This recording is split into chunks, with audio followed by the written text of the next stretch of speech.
नमस्कार दोस्तों, स्वागत है आपका अपने चैनल वी स्टडी पॉइंट में। देखिए, आज कंप्यूटर की सीरीज प्रारंभ की जा रही है और सीरीज का जो पहला लेक्चर है वो होने वाला है क्लासिफिकेशन ऑफ कंप्यूटर जनरेशंस, अर्थात कंप्यूटर पीढ़ी का वर्गीकरण।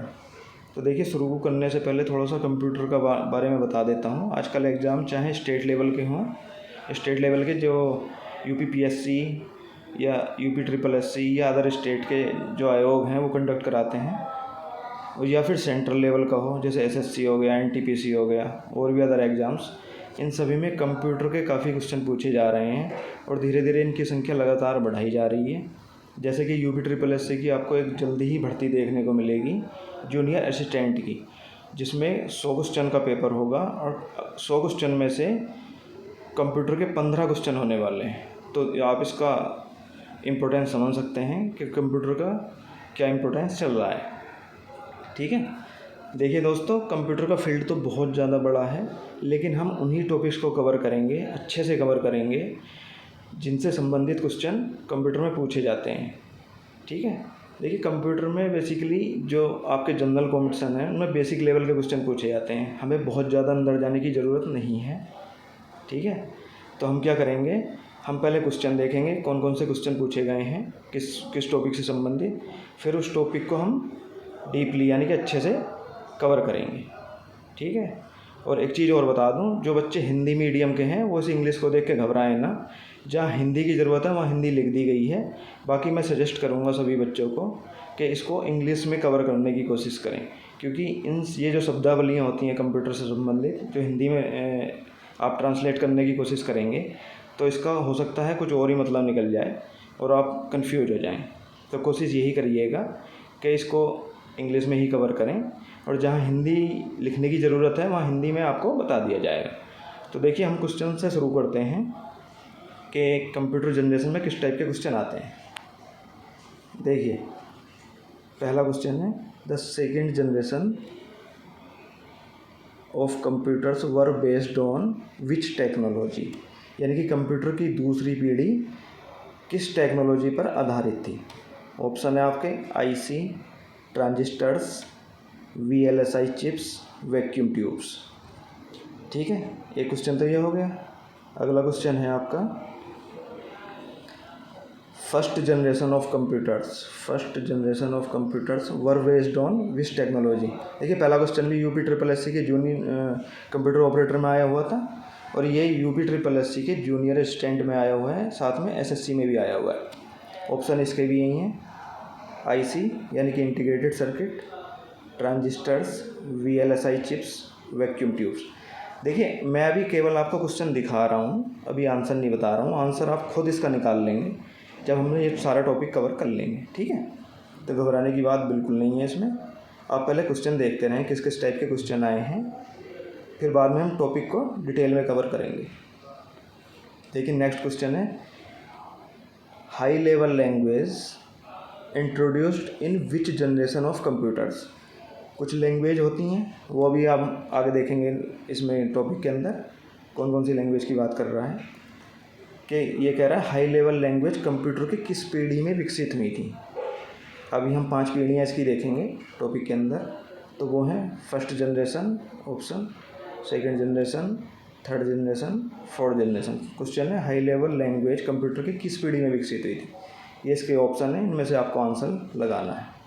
ठीक है, अभी मैंने 3 ही क्वेश्चन यहाँ पे नोट किए हैं, इनसे रिलेटेड और भी कई सारे क्वेश्चन ऐसे बन सकते हैं। तो मैं उम्मीद करता हूँ टॉपिक क्लियर होने के बाद आपसे इस टॉपिक से संबंधित कोई भी क्वेश्चन पूछा जाएगा, आप उसको आसानी से हल कर लेंगे। ठीक है, आइए अपने टॉपिक की तरफ बढ़ते हैं। पहले मैं कुछ पॉइंट आपको नोट कराऊँगा, आप उन पॉइंट्स को जो है नोट्स करते रहें साथ साथ, और उसके नोट्स बनाते रहें, ताकि आगे आपको बार बार वीडियो देखने से अच्छा है जो आपके समराइज नोट्स होंगे उनको उठाएं और एक बार में ही सारा कवर कर लें। ठीक है, देखिए, पहली चीज़ मैं बताऊंगा आपको इसमें, एबेकस का नाम मोस्टली बच्चों ने सुना होगा। ये पहला कंप्यूटर था जिसको विकसित किया गया था। ये कब किया गया था? ये 300 से 500 BC की बात कर रहा हूँ मैं, AD की नहीं, यानी कि आज से लगभग 2500 साल पहले एबेकस को विकसित किया गया था। और इसको विकसित किसने किया था? ये टिम क्रैमर टिम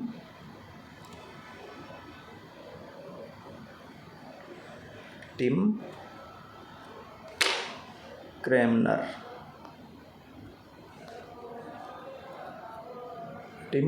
नाम के एक इंजीनियर थे, इन्होंने इसको विकसित किया था। ठीक है, बेसिकली ये एबेकस आज के कंप्यूटर जैसा नहीं था। इसका जो काम था, यहाँ पे देखो लिखा है मैंने अर्थमेटिक टास्क। ये अर्थमेटिक टास्क जो होते हैं प्लस माइनस, ठीक है, मल्टीप्लाई यानी कि गुणा और डिवीज़न यानी कि भाग, ये इस टाइप के ऑपरेशन करने के लिए था। जैसे आज हम क्या करते हैं, आजकल के कंप्यूटर जो हम डेस्कटॉप या लैपटॉप होते हैं उनमें तो टाइपिंग, म्यूजिक, ये सब चीज़ें आप कर लेते हैं, प्रोग्रामिंग, ये सब चीज़ें आसानी से हो जाती हैं। लेकिन उस टाइम का जो कंप्यूटर था, ये एबेकस जो फर्स्ट कंप्यूटर मशीन थी हमारी, इसका काम केवल अर्थमेटिक टास्क के लिए था, यानी कि इससे प्लस माइनस मल्टीप्लाई डिवीज़न जो आज का हमारा कैलकुलेटर काम करता है, उस समय एबेकस ये वाला काम करता था। ठीक है, तो पहला कंप्यूटर अगर पूछा जाता है एग्ज़ाम में कौन सा था, कि जो पहला कंप्यूटर विकसित हुआ था उसका क्या नाम था, उसको लिखेंगे आप एबेकस। ठीक है, अब नेक्स्ट आते हैं पॉइंट चार्ल्स बेबेज। देखिए चार्ल्स बेबेज का आपने नाम सभी ने लगभग सुना होगा, जो नहीं सुना है तो मैं उनको बता देता हूँ। इनको फादर ऑफ कंप्यूटर यानी कि कंप्यूटर का जनक कहा जाता है, क्योंकि इन्होंने जो आज की पद्धति में यानी कि जो आज के समय में हम कंप्यूटर यूज कर रहे हैं, उस टेक्नोलॉजी की जो शुरुआत हुई थी, यानी कि उस समय जो कंप्यूटर बना था वो इन्हीं के द्वारा बनाया गया था। ये एबेकस की बात नहीं कर रहा है, इसमें कंफ्यूज मत होइए ना, कभी आप सोचने लगो कि पहला कंप्यूटर एबेकस विकसित हुआ था वो चार्ल्स बेबेज ने किया था। नहीं, इनका नाम मैंने बता दिया है। एबेकस जो विकसित किया था वो किया था टिम क्रैमर ने। ठीक है, ये जो चार्ल्स बेबेज हैं, इनको आज आधुनिक कंप्यूटर, मतलब ये जो कंप्यूटर हैं हमारे जिन्हें हम आज यूज कर रहे हैं, इस टेक्नोलॉजी की जो शुरुआत हुई थी वो चार्ल्स बेबेज द्वारा की गई थी। यानी कि चार्ल्स बेबेज को कहा जाता है फादर ऑफ कंप्यूटर या कंप्यूटर के जनक।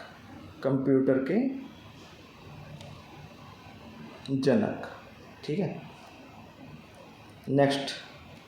नेक्स्ट क्वेश्चन है इसका। हाँ देखिए, एक चीज़ और बता दूँ मैं, चार्ल्स बेबेज ने जो कंप्यूटर विकसित किया था उसका नाम था द बाबेज, यानी कि द बेबेज डिफरेंस इंजन। ये कंप्यूटर मतलब कि किसी भी एग्ज़ाम में पूछा नहीं जाएगा, लेकिन आपको पता होना चाहिए, कभी आप एबेकस को लेकर इससे कंफ्यूज हो जाओ, क्योंकि एबेकस अलग चीज़ है। ये चार्ल्स बेबेज ने जो कंप्यूटर विकसित किया था उसका नाम इन्होंने अपने ही नाम पे रखा था, द बाबेज डिफरेंस इंजन, और ये 1822 में इन्होंने 1822 में विकसित किया था। ठीक है, अब नेक्स्ट क्वेश्चन है एलन ट्यूरिंग एक नाम है इंजीनियर का। इन्हें कहा जाता फादर ऑफ मॉडर्न कंप्यूटर। जो आधुनिक कंप्यूटर था उसके फादर, यानी कि आधुनिक कंप्यूटर के जनक। क्वेश्चन दो तरीके से आते हैं, एक तो आता है कंप्यूटर का जनक यानी कि फादर ऑफ कंप्यूटर कौन था, चार्ल्स बेबेज हो गया। एक आएगा फादर ऑफ मॉडर्न कंप्यूटर या आधुनिक कंप्यूटर के जनक किसे कहा जाता है, वो है एलन ट्यूरिंग। तो इसमें कन्फ्यूजन नहीं होना चाहिए आपको, आप आराम से क्वेश्चन को पहले पढ़ेंगे क्या पूछ रहा है, तब उसका आंसर टिक करेंगे। ठीक है, ये नेक्स्ट है सर विलियम थॉमसन, और इनको लॉर्ड कैल्विन भी कहा जाता था। ये दोनों नाम इन्हीं के हैं, एक इंजीनियर थे, ये थे father of first analog computer. देखिए analog computer, digital computer, hybrid computer, ये हम आने वाले लेक्चर्स में देखेंगे, आज का हमारा ये टॉपिक नहीं है, लेकिन ये क्वेश्चन आ गया तो मैंने नोट कर दिया। यहाँ पर अगर पूछा जाता है पहले एनालॉग कंप्यूटर के जनक कौन थे, ये थे सर विलियम थॉमसन या लॉर्ड कैल्विन। देखिए ऑप्शन में ये एक ही दोनों नाम एक ही व्यक्ति के हैं, तो ऑप्शन में एक ही नाम मिलेगा आपको। जो भी नाम आपको दिखाई दे उसको टिक कर देना, वही आंसर हो जाएगा। ठीक है, तो ये 4 पॉइंट आप अच्छे से कवर कर लेना, क्योंकि इन 4 में से कई बार एक नए क्वेश्चन तो आपको रखा हुआ मिलता ही है। अब देखिए आगे आते हैं हमारे मेन टॉपिक पर। आज का जो हमारा मेन टॉपिक है वो है क्लासिफिकेशन ऑफ कंप्यूटर जनरेशंस, यानी कि कंप्यूटर पीढ़ी का वर्गीकरण। देखिए जो हम मॉडर्न कंप्यूटर आज इस्तेमाल कर रहे हैं, ये शुरुआत में इस टाइप के कंप्यूटर नहीं थे। ये धीरे धीरे जनरेशन बाई जनरेशन यानी कि पीढ़ी बाई पीढ़ी विकसित हुए हैं। तो हम देखेंगे कि फर्स्ट जनरेशन कंप्यूटर में किस टाइप के कंप्यूटर थे और आज जो चौथी और पाँचवीं पीढ़ी चल रही हैं उसमें किस टाइप के कंप्यूटर हम इस्तेमाल कर रहे हैं और टेक्नोलॉजी में क्या क्या बदलाव आया है। तो देखिए फर्स्ट जनरेशन कंप्यूटर, प्रथम पीढ़ी, इसकी शुरुआत हुई थी 1940 से 56। ये ईयर आपको याद करने की ज़रूरत नहीं है, ये पेपर में नहीं पूछा जाता है, लेकिन फिर भी आपको ये पता होना चाहिए कि कहाँ से कहाँ तक फर्स्ट जनरेशन के जो कंप्यूटर थे उनका इस्तेमाल हुआ था। ठीक है, 1940 से 1956। अब देखिए वैक्यूम ट्यूब, ये क्या है। देखिए आज आपने माइक्रो प्रोसेसर का नाम सुना होगा, प्रोसेसर या माइक्रो प्रोसेसर। देखिए सभी स्मार्टफोन भी यूज करते हैं, लैपटॉप, डेस्कटॉप, ये सभी यूज कर रहे हैं। तो इसमें क्या है, आज हम प्रोसेसर के थ्रू जो भी प्रोसेसिंग होती है मतलब कंप्यूटर के अंदर, वो सारी प्रोसेसर के थ्रू होती है। उस समय प्रोसेसर नाम की कोई चीज़ नहीं थी। प्रोसेसर की जगह क्या था, वैक्यूम ट्यूब होता था। वैक्यूम ट्यूब एक डिवाइस था, इसका इस्तेमाल किया जाता था। तो अगर आपसे पूछा जाता है, जैसे मैंने अभी ऊपर आपको क्वेश्चन दिखाया था कि वैक्यूम ट्यूब किस पीढ़ी के कंप्यूटर में यूज हुआ था, तो यहाँ पर आंसर क्या हो जाएगा आपका, फर्स्ट जनरेशन ऑफ कंप्यूटर यानी कि प्रथम पीढ़ी में। ठीक है। अब इस समय के जो कंप्यूटर थे उनका साइज बहुत ही बड़ा था, यानी कि मैं कहूँ आज तो हमारे टेबल पे आसानी से आ जाते हैं, चाहे लैपटॉप हो या डेस्कटॉप, लेकिन उस टाइम के जो कंप्यूटर होते थे उनका साइज़ इतना बड़ा होता था कि एक कमरे के साइज़ बराबर इनका साइज़ होता था। ठीक है। और उनकी स्पीड बहुत स्लो हुआ करती थी, यानी कि साइज़ बड़ा, स्पीड स्लो। अब जब साइज़ बड़ा था तो पावर यानी कि बिजली भी वो बहुत ज़्यादा लेते थे, बिजली भी वो बहुत ज़्यादा बिजली ली जाती थी उनके द्वारा। ठीक है। अब देखिए नेक्स्ट लैंग्वेज। इस समय लैंग्वेज कौन सी यूज होती थी। देखिए अभी हम ये चीज़ें सब आने वाले लेक्चर्स में अच्छे से कवर करेंगे, ये मैं बेसिक आपको आइडिया दे रहा हूँ। आप लैंग्वेज को लेकर कंफ्यूज नहीं होना है। इस समय के कंप्यूटर में जो लैंग्वेज यूज की जाती थी वो थी मशीन लैंग्वेज। इसको लो लेवल लैंग्वेज भी कहा जाता है। ये भी क्वेश्चन डायरेक्टली पूछ लिया जाता है कि लो लेवल लैंग्वेज या मशीन लैंग्वेज का प्रयोग किस पीढ़ी के कंप्यूटर में होता था, किस जनरेशन के कंप्यूटर में होता था। तो आंसर आपका हो जाएगा फर्स्ट जनरेशन कंप्यूटर्स। ठीक है। अब देखिए इसको मैं ये लो लेवल जो लैंग्वेज होती है ये 0-1 की फॉर्म में होती है। 0-1 बाइनरी का नाम आपने सुना होगा, अगर नहीं सुना है तो कोई बात नहीं है, ये आने वाले कुछ लेक्चर्स में हम बाइनरी पे ऑपरेशन भी आपको परफॉर्म कराएंगे, क्योंकि इससे भी क्वेश्चन पूछे जाते हैं। ठीक है। यानी कि कहने का मतलब इसमें ये है, जो फर्स्ट जनरेशन के कंप्यूटर्स है उसमें काम करना इतना मुश्किल था। जो हम आज के डेट में इनपुट देते हैं ना, हम तो फटाफट कीबोर्ड से टाइपिंग करते चले जाते हैं, लेकिन उस टाइम सीधे टाइपिंग नहीं की जाती थी, हमें 0-1 की फॉर्म में इनपुट देना होता था, तब कंप्यूटर उसे समझ पाता था। तो आप समझ सकते हैं कितना मुश्किल काम रहा होगा। तो देखिए फर्स्ट जनरेशन के कंप्यूटर के कुछ उदाहरण मैं आपको बता रहा हूँ। ENIAC, दूसरा है एडवैक, तीसरा है यूनिवैक 1। देखिए इसकी फुल फॉर्म भी पूछी जाती है एग्ज़ाम के अंदर, इसकी फुल फॉर्म पूछी जाती है और साथ में ये भी पूछ लिया जाता है कि ENIAC या एडवैक या यूनिवैक फर्स्ट किस जनरेशन के कंप्यूटर में, मतलब किस जनरेशन के कंप्यूटर को कहा जाता था। तो ENIAC की फुल फॉर्म है electronic numerical integrator and computer. ये आपको अच्छे से रट लेनी है, क्योंकि कई बार डायरेक्टली फुल फॉर्म ही पूछ ली जाती है। दूसरा है एडवैक, इसकी फुल फॉर्म है electronic discrete variable automatic computer. तीसरा है यूनिवैक फर्स्ट, यह है यूनिवर्सल ऑटोमेटिक कंप्यूटर। इसमें फर्स्ट जो सीरियल नंबर है ये ज़रूर याद रखना है। ठीक है, वो मैं अभी बताऊंगा आपको क्यों याद रखना है। तो देखिए ये 3 उदाहरण फर्स्ट जनरेशन के कंप्यूटर के थे। ये कंप्यूटर के नाम थे जो इस पीढ़ी में इस्तेमाल होते थे। ठीक है, इसमें सारा क्लियर हो गया होगा।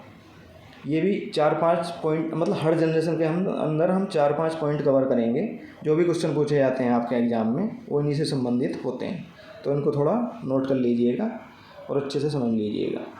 अब आते हैं सेकंड जनरेशन। देखिए सेकंड जनरेशन में मैंने पहले में बताया था आपको, आज के जो प्रोसेसर यूज हो रहा है उसकी जगह फर्स्ट जनरेशन में क्या यूज होता था, वैक्यूम ट्यूब, और सेकंड जनरेशन में है ट्रांजिस्टर। ठीक है। साइज, दूसरा पॉइंट है साइज का। साइज इन सेकंड जनरेशन में भी साइज बहुत हैवी था, लेकिन पहली पीढ़ी की तुलना में साइज कम हो गया था, पहली पीढ़ी से छोटा हो गया था, लेकिन अभी भी साइज नॉर्मल कंप्यूटर जो आज हम देखते हैं उससे काफ़ी बड़ा था। तीसरा पॉइंट है हमारा लैंग्वेज। इसमें मशीन लैंग्वेज के साथ साथ असेंबली लैंग्वेज का भी प्रयोग होने लगा था। ये लैंग्वेज, असेंबली लैंग्वेज क्या होती है, मशीन लैंग्वेज क्या होती है, या C++, जावा, कोबोल, फोर्ट्रान, ये सब चीज़ें हम आने वाले लेक्चर्स में देखेंगे। जहाँ जहाँ मतलब हमारे टॉपिक्स में ऐसे हम उन्हीं टॉपिक्स को कवर करेंगे जिससे रिलेटेड क्वेश्चन आते हैं। जो लैंग्वेज से रिलेटेड क्वेश्चन होंगे उसके बेस पर, उसके आधार पर हम सारे टॉपिक्स को अच्छे से कवर करेंगे। अभी आप इसको लेके कंफ्यूज नहीं होना है। अभी तो आप बस ये समझते चलें कि इस समय जो लैंग्वेज यूज होती थी वो मशीन लैंग्वेज जो फर्स्ट जनरेशन में भी इस्तेमाल होती थी, और उसके साथ साथ असेंबली लैंग्वेज का भी इस्तेमाल होता था। एग्ज़ाम्पल देखिए, यूनिवैक फर्स्ट तो था फर्स्ट जनरेशन का कंप्यूटर, यहाँ है यूनिवैक 1107, ये सेकंड जनरेशन के कंप्यूटर का उदाहरण है। फुल फॉर्म यही है, यूनिवर्सल ऑटोमेटिक कंप्यूटर। ठीक है। Next third generation. अब थर्ड जनरेशन में काफ़ी हद तक इम्प्रूवमेंट कर लिया गया था टेक्नोलॉजी के अंदर। हमारे इंजीनियर्स इस पर लगातार वर्क कर रहे थे, और अब आकर तीसरी पीढ़ी पर, यानी कि 1964 से 1971 जो तीसरी पीढ़ी है कंप्यूटर की, उसमें आईसी को विकसित कर लिया गया था। आईसी को इंटीग्रेटेड सर्किट बोलते हैं। इसकी फुल फॉर्म भी एग्ज़ाम में पूछी जाती है, तो ध्यान रखना। इस आईसी को सिलिकॉन चिप भी बोला जाता है, सिलिकॉन चिप। ठीक है। देखिए यहाँ पर जो टेक्नोलॉजी विकसित हुई थी आईसी की, इसमें बेसिकली दो चीज़ें आई थी, SSI और MSI। SSI और MSI। अब ये क्या है देखिए, समझते हैं। SSI का मतलब होता है स्मॉल स्केल इंटीग्रेशन। MSI का मतलब होता है मीडियम स्केल इंटीग्रेशन। तो देखिए आईसी कुछ इस तरीके की होती है,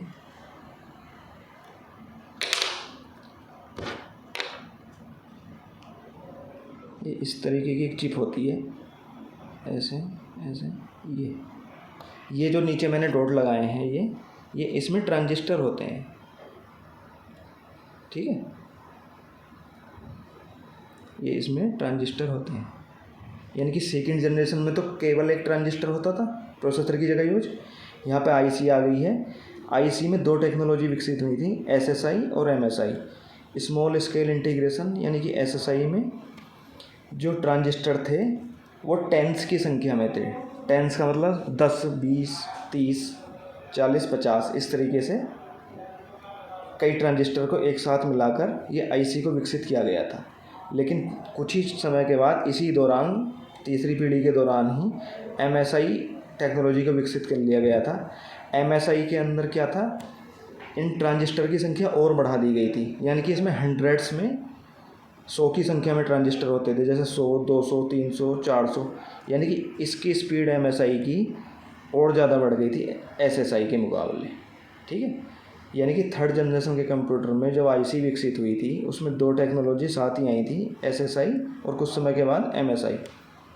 तो SSI अकेली, इसमें जो चिप थी आईसी हमारी, ये 10, 20, 30, 50 ट्रांजिस्टर को मिलाकर एक चिप बनाई गई थी जिसको आईसी बोला गया था।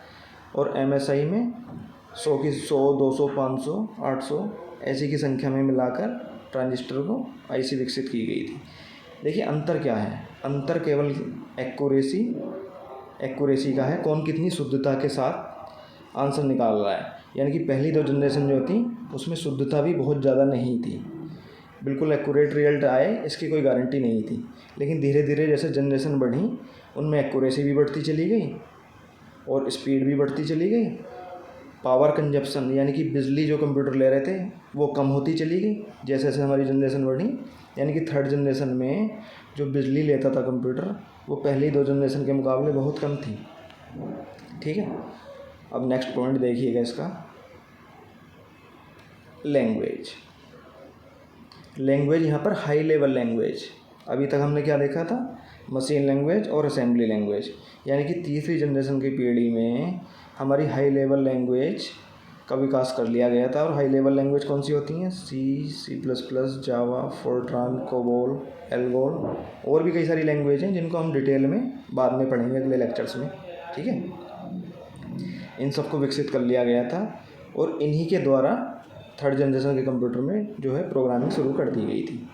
इसका एक एग्जांपल देख लेते हैं, यूनिवैक 1108। ये देखिए सीरियल नंबर है, जैसे फर्स्ट जनरेशन में आया था यूनिवैक 1, सेकेंड जनरेशन में यूनिवैक 1107 सीरियल नंबर, और थर्ड जनरेशन में आ गया है यूनिवैक 1108। ठीक है, इनपुट आउटपुट डिवाइस। अब तीसरी पीढ़ी में हमारे इनपुट आउटपुट डिवाइस यानी कि इनपुट कीबोर्ड को विकसित कर लिया गया था और आउटपुट के लिए मॉनिटर और प्रिंटर को विकसित कर लिया गया था। इससे पहले के जो 2 पीढ़ियाँ थीं उनमें मॉनिटर, कीबोर्ड, प्रिंटर नहीं थे, इनकी जगह पंच कार्ड चलते थे। अगर क्वेश्चन में पूछा जाता है आपसे कि फर्स्ट जनरेशन और सेकेंड जनरेशन के दौरान इनपुट आउटपुट डिवाइस क्या था, तो आप वहाँ पर लिखेंगे पंच कार्ड, पंच कार्ड। ठीक है, देखिए आगे चलते हैं फोर्थ जनरेशन में। फोर्थ जनरेशन, अब देखिए हमने वहाँ पे पढ़ा है SSI और MSI, ये आ गया VLSI। VLSI क्या है, very large scale integration, very large scale integration. यानी कि इसमें एक चीज़ है LSI,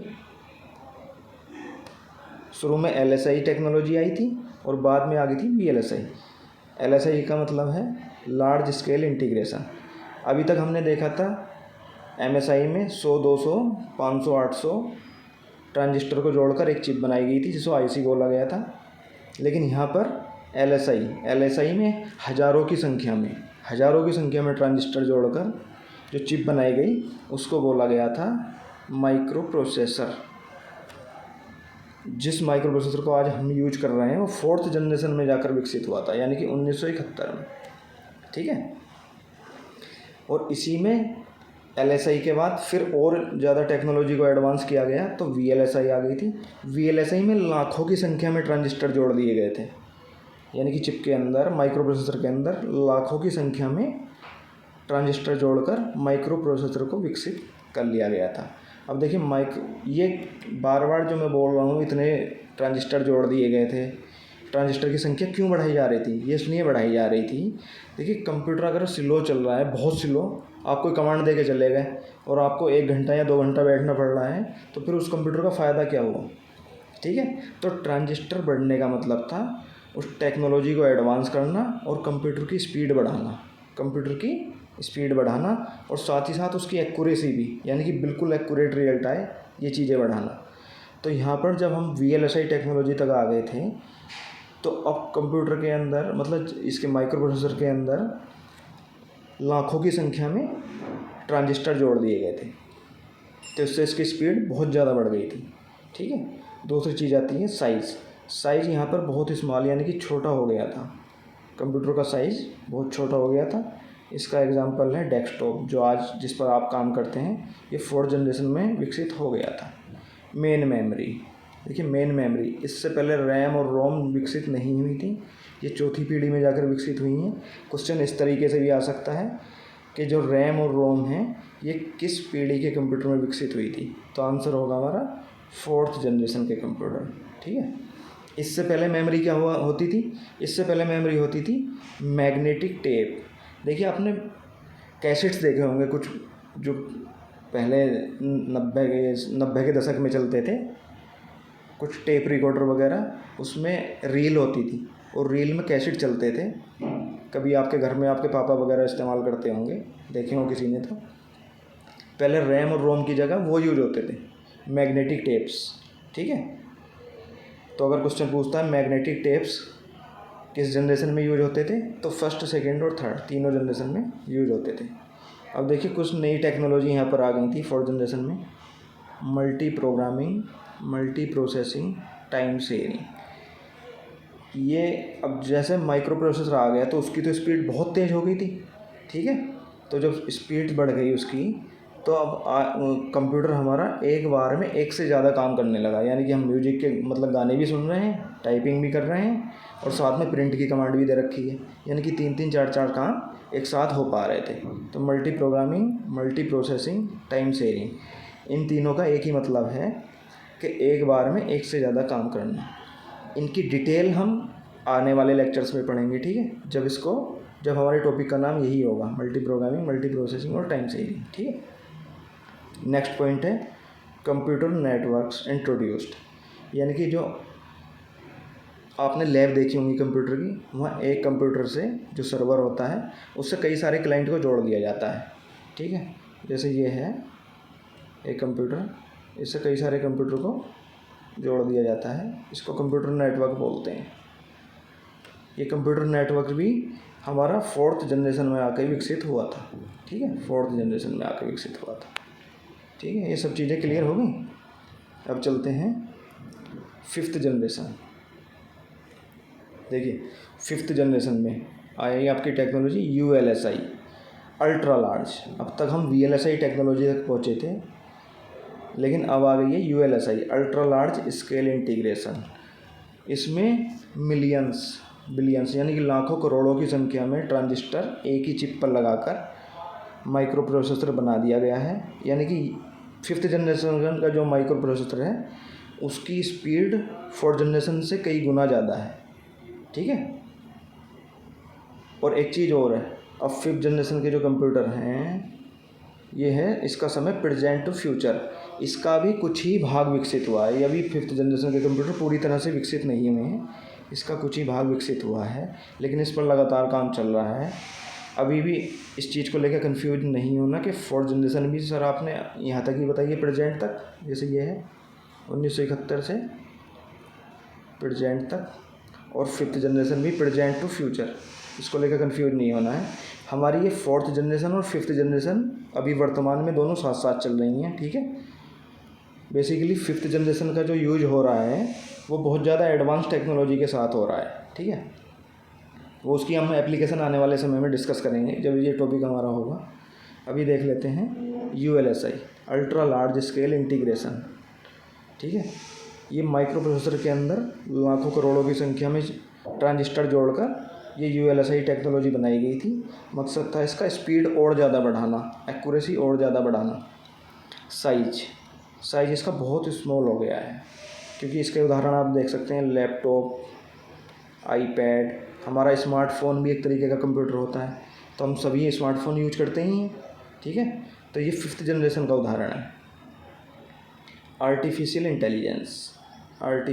इंटेलिजेंस, इस टेक्नोलॉजी को 5th जनरेशन कंप्यूटर के अंदर विकसित किया गया है। देखिए आर्टिफिशियल इंटेलिजेंस क्या होता है, ये कंप्यूटर बिल्कुल इंसान जैसा बिहेवियर करने लगा है। इसमें आपने कई बार कस्टमर केयर पे फ़ोन लगाते होंगे तो उस समय कुछ कंप्यूटर बोलता होगा, वो कंप्यूटर क्या है, ये आर्टिफिशियल इंटेलिजेंस ही है। वो आपको बताता है कि अभी लाइन व्यस्त है, कुछ समय के बाद जो है आपकी फ़ोन रिसीव कर ली जाएगी। इस तरीके से जो भी जहाँ भी कंप्यूटर मतलब जो कंप्यूटर इंसान की तरह बोल रहा है वो सब आर्टिफिशियल इंटेलिजेंस का ही नतीजा है।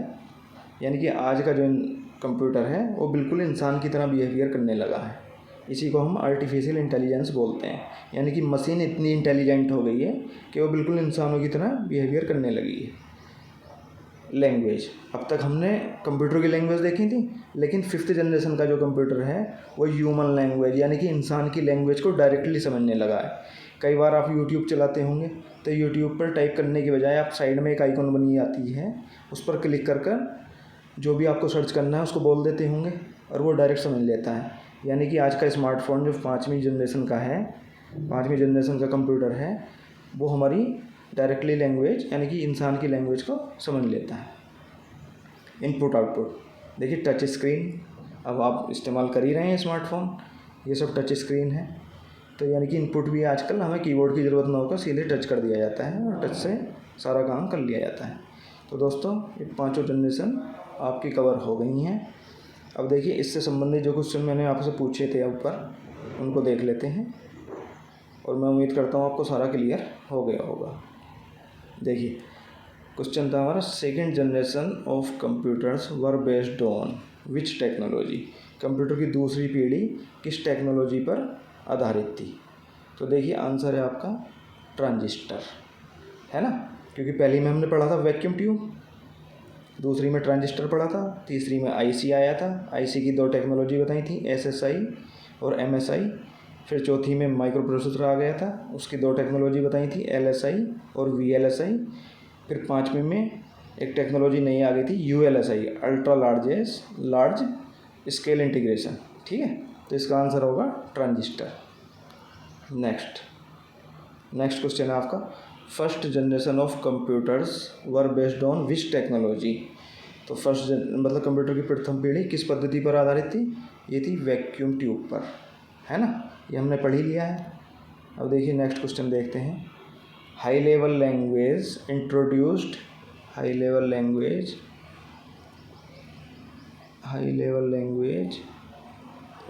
इन विच जनरेशन ऑफ कंप्यूटर, यानी कि हाई लेवल लैंग्वेज कंप्यूटर की किस पद्धति में, किस पीढ़ी में विकसित हुई थी। तो ये कहाँ जाके हुई थी, मैंने आपको बता ही दिया है, 3rd जनरेशन में, जो हमने देखी थी ना, C++, जावा, 3rd जनरेशन में। तो दोस्तों उम्मीद करता हूँ आपको सारी चीज़ें कवर हो गई होंगी। देखिए हर पीढ़ी के अंदर, यानी कि हर जनरेशन के अंदर मैंने 4-4, 5-5 पॉइंट कवर कराए हैं। आप केवल उन पॉइंट को देख लीजिएगा। लेक्चर लंबा इसलिए हो गया क्योंकि आपको समझाना ज़रूरी था। जब आप अच्छे से एक बार समझ लेंगे, फिर केवल आप ये 4 पॉइंट देखेंगे और आंसर ऑटोमेटिकली लगा देंगे। तो दोस्तों उम्मीद करता हूँ आपको सारी चीज़ें क्लियर हो गई होंगी। ठीक है, नमस्कार।